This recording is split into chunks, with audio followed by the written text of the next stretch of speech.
আম্মা জান আয়েশার ঝগড়া হতো না? আপনাদের ফ্যামিলিতে ঝগড়া হয় না?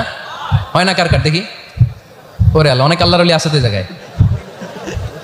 ঝগড়া হয় না? কি কথা কয় ঝগড়া হয় না বলে?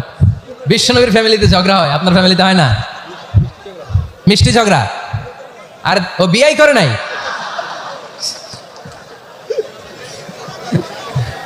ঝগড়া তো হবেই, দাম্পত্য জীবনের মজাটাই তো এখানে।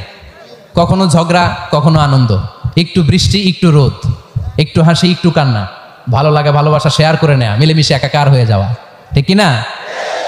তো আল্লাহর হাবিব সাল্লাল্লাহু আলাইহি ওয়াসাল্লামের সাথে আম্মা জান আয়েশার ঝগড়া হতো। তো একদিন ঝগড়া হয়ে দুইজন রেগে আছে। খবরদার, দুইজন রেগে থাকবেন না। আবার একজন রাগলে আরেকজন থেমে যাবেন, কারণ এই ছোট্ট ঝগড়া থেকে এটা অনেক সময় বিচ্ছেদের দিকে গড়ায়। আমার প্রিয় ফরিদপুরবাসী, ভাবি রেগে গেলে আপনি রাগেন না, ওই দিন আপনি একটু ঠান্ডা থাকেন। আবার আপনি রেগে গেলে, আমার মাইকের আওয়াজ যদি ভাবিরা শোনেন, আপনারা রেগে যায় না, একটু ঠান্ডা থাকবেন। দুইজনে রেগে গেলে তো তৃতীয় বিশ্বযুদ্ধ শুরু হবে, তাই না? একজন রেগে গেলে আরেকজন ঠান্ডা, কারণ এই সামান্য ঝগড়া থেকে ইগোর কারণে এটা বিচ্ছেদ আর ডিভোর্স পর্যন্ত করায়। আর শয়তান এখানে উস্কানি দেয়, কারণ ইমানদারদের ফ্যামিলি ভাঙতে পারলে শয়তান সবচেয়ে বড় খুশি হয়। আর ইমানদারদের ফ্যামিলি টিকে থাকলে খুশি হয়ে যায় কে? আম্মা জান আয়েশা রাদিয়াল্লাহু তাআলা আনহার সাথে বিষ্ণু ইসা ইসলামের ঝগড়া হতো মাঝে মাঝে। একবার ঝগড়া হলো, বিষ্ণু ইসা ইসলামের রাগ, আম্মা জান আয়েশাও রাগ। তো বিষ্ণু বললেন, আয়েশা ঝগড়া করে আর কতক্ষণ থাকবো, আসো মিটমাট করি। আয়েশা রাদিয়াল্লাহু বললেন, ঠিক আছে মিটমাট করবো। তো বিষ্ণু ইসা ইসলাম বললেন, মিটমাটের জন্য কারে ডাকবো? ওমর রে ডাকি। কয় না, ওমর রে না, ওমর গালিজ, ওমর অনেক রাগে, আমার ডর লাগে। কয় তাহলে তোমার আব্বারে ডাকি। কয় ডাকেন। কি খুশি, মেয়েদের মধ্যে অভ্যাসটা আছে না নাই?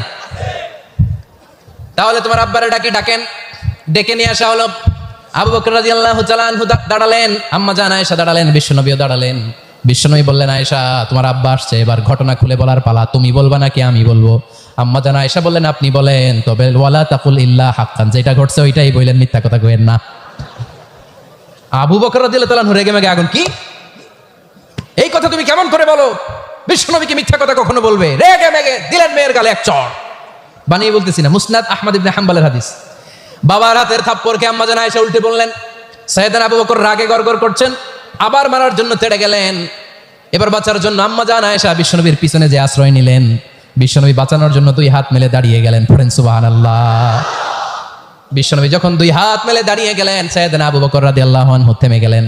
সাইয়েদনা আবু বকর রাদিয়াল্লাহু তাআলা আনহু ঘর থেকে বের হয়ে বারান্দায় দাঁড়ালেন। পড়েন সুবহানাল্লাহ। এবার বিশ্বনবী আম্মা জান আয়েশার কাছে যেয়ে বলেন, ইয়া আয়েশা কাইফা রাআইতিনি আনকাসতুকি মিনার রাজুল, দেখছো কেমনে বাঁচাইলাম? আমি না থাকলে ভর্তা বানাই ফেলতো আজকে। আমি বাঁচাইছি তোমারে, আমি আমার লগে ঝগড়া করো তুমি? লজ্জায় পড়ে আম্মা জান আয়েশা খিলখিল করে হেসে দিলেন, বিশ্বনবীও হেসে দিলেন। দুইজনের হাসির মধুর আওয়াজ শুনে সাইয়েদনা আবু বকর বাইরে থেকে অবাক, কিরে এতক্ষণ না ঝড় তুফান, এখন দেখি হাসি। সালাম দিয়ে অনুমতি নিয়ে ভিতরে ঢুকলেন। ঢুকে দেখেন আম্মা জান আয়েশাও হাসে, বিশ্বনবীও হাসে। এই হাসি দেখে আবু বকর রাদিয়াল্লাহু আনহু হেসে দিলেন। আরশের উপর থেকে খুশি হয়ে গেলেন কে?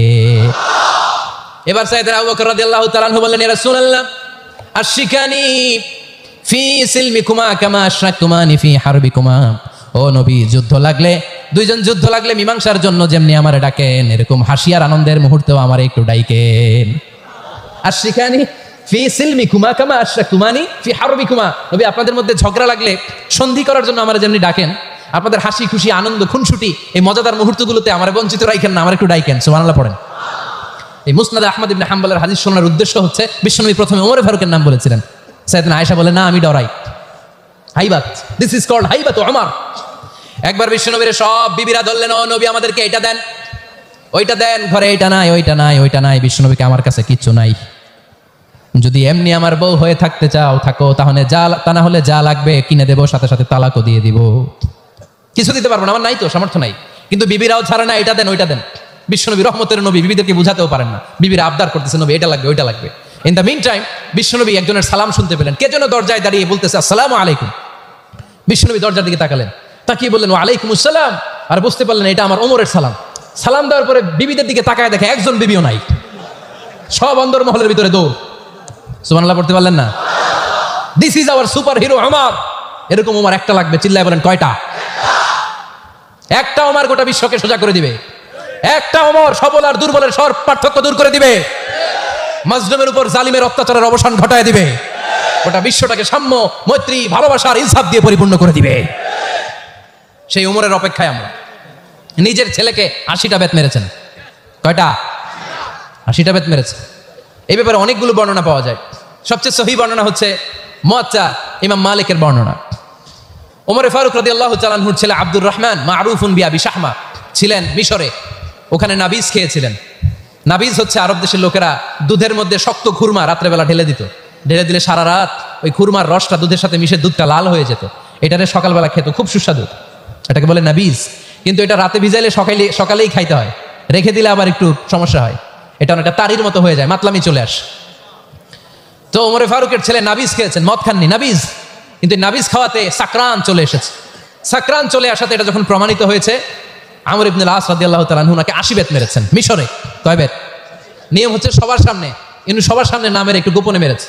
এই তথ্য যখন ওমর ফারুকের কাছে এসেছে, উনি বললেন না, মারতে হবে সবার সামনে, আলাদা মাল্লা কেন? ও মদিনায় ফিরে আসলে আমি আবার 80টা মারবো। মদিনায় ফিরে আসার পরে সাইয়েদনা ওমর ফারুক ওই আগের 80টারে আর ধরেন নাই, নিজ হাতে আবার 80টা বেত মেরেছেন। এই বেত মারার 1 মাস পরে এই আবু শাহমা ইন্তেকাল করেছে। অনেক ঐতিহাসিক বলে এই বেতের আঘাতে মরেছে, কেউ কেউ বলেছে নিজের রোগের কারণে মরেছে। কিন্তু দিস ইজ দ্য ইনসাফ সিস্টেম অফ ওমর। নিজের ছেলে বলে ছেড়ে দেয় নাই।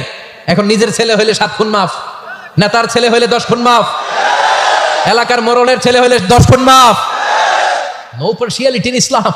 ইসলামে পার্সিয়ালিটি নাই। আপনি নেতার ছেলে হন, আপনি বিজনেস ম্যাগনেটের ছেলে হন, আপনি যেই হন না কেন, ইসলামের দৃষ্টিতে সবাই সমান। চিল্লায় বলেন ঠিক কিনা? বানু মখজুমিয়া গোত্রের এক নারী চুরিতে ধরা পড়ল। সাহাবারা বললেন, নবী, মদিনা সবচেয়ে ভেরি প্রেস্টিজিয়াস এন্ড ডিগনিফাইড ফ্যামিলির মেয়ে, আপনি হাত কাটেন না, কারণ ইসলামের নিয়ম চুরি করলে কি কেটে দাও? বিষ্ণু বললেন, বলো কি? হাত না কাটার জন্য তোমরা আমাকে রেকমেন্ড করছো? এটা আল্লাহর আইন। পৃথিবীর কেউ রেকমেন্ড করলো শোনার ক্ষমতা আমার নাই, কারণ আইনটা দিয়েছে কে? লাউ কানাত ফাতিমাতু বিনতি মুহাম্মাদিন সারাকাত লাকাতা মুহাম্মাদুন ইয়াদাহা। আরে বনু মাকসুমিয়া মেয়ে তো দূরের কথা, আমার কলিজার টুকরা ফাতেমাও যদি আজ চুরিতে ধরা পড়তো, তার হাত কেটে দিতে আমি 1 মিনিটও দেরি করতাম না। দিস ইজ ইসলাম। এই হচ্ছে ওমর ফারুকের মানাকিব। এরকম ওমর ফারুক কয়টা লাগবে? আওয়াজ করে বলতে হবে, কয়টা লাগবে? একটা লাগবে। এই সাইয়েদনা ওমর ফারুক মদিনার প্রথম চিফ জাস্টিস ছিলেন। সর্বপ্রথম ওনার পরামর্শে সাইয়েদনা আবু বকর রাদিয়াল্লাহু তাআলা আনহু কোরআনকে সংকলন করেছেন। আমরা এই যে কোরআন পড়ি 30 পারা, এমদাদিয়া লাইব্রেরির 114টা সূরা, কত সুন্দর সন্নিবেশ করা হয়েছে, এখানে সাজানো হয়েছে। আল্লাহর হাবিব সাল্লাল্লাহু আলাইহি ওয়াসাল্লামের সময় কি এরকম কোরআন ছিল নাকি? ছিল না। খেজুর পাতার মধ্যে, গাছের বাকলের মধ্যে, ওটের বড় হাড্ডির মধ্যে আর পাথরের মধ্যে খোদাই করা কোরআন ছিল। সাইয়েদনা আবু বকরের সময় রাদিয়াল্লাহু তাআলা আনহুর সময় যুদ্ধ হলো, 70 জন হাফেজ সাহাবী ইন্তেকাল করলেন। সাইয়েদনা আবু বকর রাদিয়াল্লাহু তাআলা আনহুকে ডেকে ওমর ফারুক বললেন, ও আবু বকর। সাইয়েদনা ওমর ফারুক এই হিজরি সনের গণনা শুরু করেছেন। সাহাবারা বলল, আমিরুল মুমিনিন, খ্রিস্টানদের ঈসাই সন আছে, আমাদের মুসলমানদের কোনো সন নাই। আমাদের একটা সন থাকলে আমাদের জিজিয়া নিতে, আমাদের যাকাতের টাকা উত্তোলন করতে অনেক সুবিধা হবে। ওমর ফারুক বললেন, তাহলে কোন সালকে হিজরি, কোন সালকে মুসলিম সাল হিসেবে আমরা ঘোষণা দিতে পারি? একজন বলল, আমার নবী যেই সালে জন্মগ্রহণ করেছেন ওই সালে। ওমর ফারুক বললেন, না, আমার নবীর জন্ম আমাদের জন্য খুশির দিন, কিন্তু এটা আমাদের জন্য প্রেরণা নয়।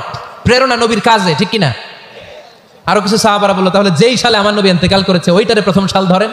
ওমর ফারুক বললেন, না, যেদিন তিনি ইন্তেকাল করেছেন এটা আমাদের দুঃখের দিন, এটা আমাদের প্রেরণা নয়। আমাদের প্রেরণা হচ্ছে বিশ্বনবীর ত্যাগ, তিতিক্ষা আর কাজের মধ্য দিয়ে। জোরে কোন ঠিক কিনা? ওমর ফারুক বললেন, যেদিন বিশ্বনবী ইসলাম রক্ষায় নিজের মাতৃভূমি ছেড়ে মক্কা থেকে মদিনায় গিয়েছেন, ওই দিনটাকে হিজরি প্রথম দিন ধরে আমরা হিজরি সাল গণনা করে শুরু করে দিব। ওইটাই হচ্ছে হিজরি সন। সেখান থেকে হিজরি সনের প্রবর্তন করেছেন সাইয়েদনা ওমর ফারুক রাদিয়াল্লাহু তাআলা আনহু। এই যে স্টেট গভর্নমেন্ট, এই যে প্রিজন, জেলখানা, ক্যান্টনমেন্ট, সচিবালয়, গণভবন, বঙ্গভবন, মুক্তিযোদ্ধাদের ভাতা, রাষ্ট্রীয় ভাতা, এই সব নিয়ম কানুন সাইয়েদনা ওমর ফারুক তার রাষ্ট্রীয় আমলে তিনি নিজে করেছেন। চিল্লায় পড়েন আল্লাহু আকবার। মুসলমানদের আলাদা কারেন্সি, নিজস্ব মুদ্রা ব্যবস্থা নিজে চালু করেছেন। সৈনিকদের মধ্যে যারা বিবাহিত, প্রতি 6 মাস অন্তর অন্তর 1 মাসের ছুটি কাটাতে তারা ফিরে আসবে, সাইয়েদনা ওমর ফারুক চালু করেছেন। চিল্লায় আওয়াজ করে পড়েন আল্লাহু আকবার। এই যে আমরা 20 রাকাত সালাতুত তারাবি পড়ি রমাদানে, পড়েন না আপনারা? এটা সাইয়েদনা ওমর